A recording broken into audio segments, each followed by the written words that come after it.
video, I did another DIY Pinterest inspired notebooks. They'll be perfect if you're going back to school. I believe Americans and like Canadians and basically the other side of the world is about to start their new school year, so I think this will be like the perfect time to share with you guys some DIY ideas that I think is very simple and easy to do. So basically I just did like this quote notebooks that I think is so cute. So the materials that I use for both of these DIYs are very cheap and very easily accessible as well, so you definitely don't need to go and find a craft store to find the supplies. Before we start the DIY, I just want to say that I'm going to be doing a Q&A very soon, so if you have any questions, if you want me to answer, then you can definitely leave a comment down below so I can answer them in my upcoming Q&A. Yeah, that is all, and let's start the DIY.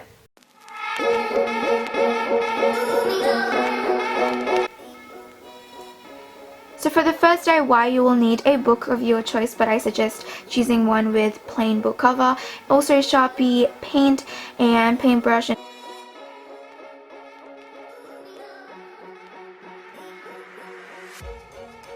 Firstly, I went on Pinterest and searched for quotes that I'd like to use for this DIY, and this totally depends on you and what quote you would like, but for me I chose the "decide that you want it more than you're afraid of it." I really like this quote, that's why I'm going to use it for this book. And then basically I just applied some tape just to use that as the guideline for this DIY, and I'm going to be using the acrylic paint in white.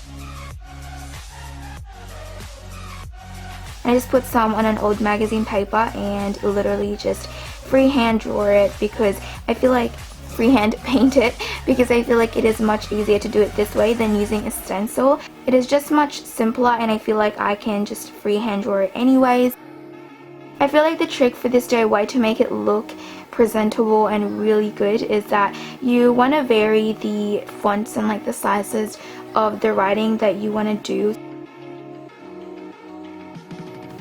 So for me, because the quote that I use is quite long, I can really create like different sizes and fonts. So for the top line, I'm just doing a basic cursive writing, which I think looks amazing with the paint. Although it was a little streaky at first, I just basically applied another coat just to make it more opaque and not as streaky.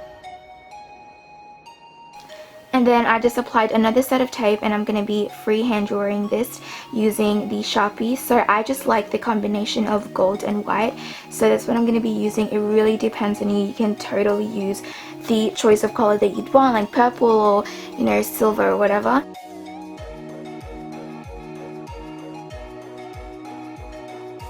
I really feel like if you use a Sharpie, it's much easier to control it, but the paint just creates a different look. That's why I use the paint, just so there's the variation in texture and look for the DIY.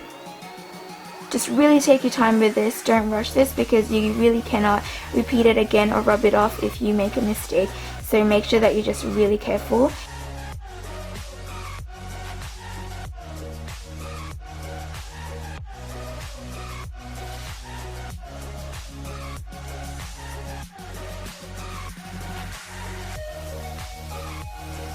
And then now I'm just going to be peeling off the tape that I use as the guideline. So that's it for the first DIY. It's super duper simple.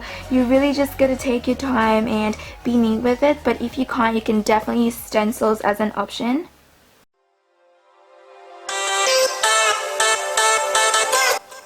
And now for the next DIY, again I went on Pinterest and chose another quote, so I'm doing the "you only fail when you stop trying," because it's going to be my physics book, which is something that I'll definitely need a quote like that. So you will need a bunch of magazines, scissors, glue, and of course the book of your choice.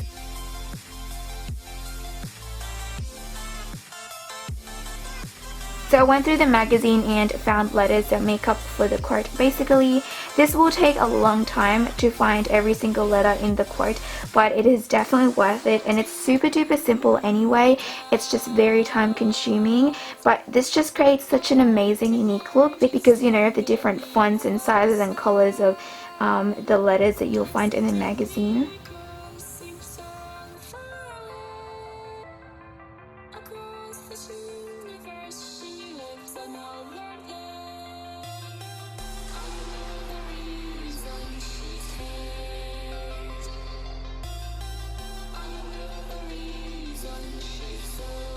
So after I cut out the letters, I just usually arrange them to see if I have every single letter that I'll need for the quote.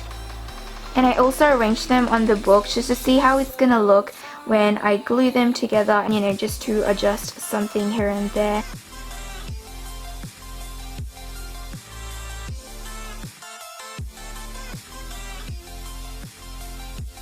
And then now I'm just going to be gluing the letters.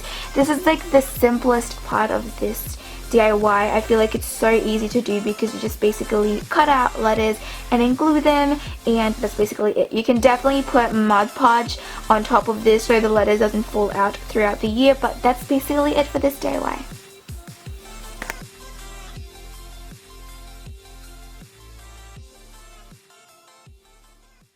Thank you guys so much for watching. If you have enjoyed it, please don't forget to give it a thumbs up and comment down below if you have any questions, of course. And don't forget to subscribe to my channel if you want to see more of my videos. That is all, and I'll see you guys on my next one. Bye guys. Mwah.